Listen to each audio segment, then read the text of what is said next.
Iran Israel మధ్య జరుగుతున్న యుద్ధం కీలక విషయం వెలుగులోకి వచ్చింది. టెల్ అవీవ్తో యుద్ధంలో ఇరాన్కు చైనా రహస్యంగా సాయం చేస్తున్నట్టు తెలుస్తోంది. డ్రాగన్కు చెందిన పలు బోయింగ్ విమానాల్లో ఇరాన్కు ఆయుధాలు తరలిపోతున్నట్టు సమాచారం. ఫ్లైట్ ట్రాకర్ డేటా యూరోపియన్ ఇంటెలిజెన్స్ను ప్రస్తావిస్తూ ఫాక్స్ న్యూస్ ఈ విషయాన్ని తెలిపింది.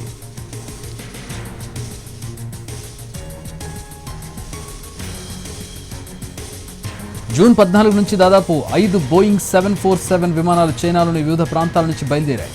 అవి కజకిస్తాన్, ఉజ్బెకిస్తాన్, తుర్కమెనిస్తాన్ మీదుగా ప్రయాణించి ఇరాన్ వైమానిక ప్రాంతానికి చేరుకున్నాయి.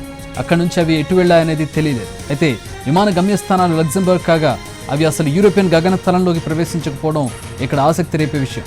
సాధారణంగా ఈ రకం విమానాలను రవాణా కోసం వినియోగిస్తారు. కానీ వాటిని ఇరాన్ కోసం డ్రాగన్ కంట్రీ మిలిటరీ సాయంగా అందిస్తోందనే అనుమానాలు వ్యక్తమవుతున్నాయి. దీర్ఘకాల మిత్రదేశమైన ఇరాన్కు బీజింగ్ సాయం చేసే అవకాశం లేకపోలేదని నిపుణులు చెబుతున్నారు.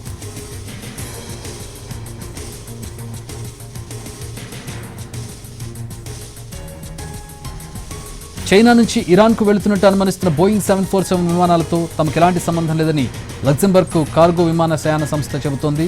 అందులో విమానాలేవి ఇరాన్ గగనతలాన్ని వినియోగించుకోలేదని కార్గోలక్స్ తెలిపింది.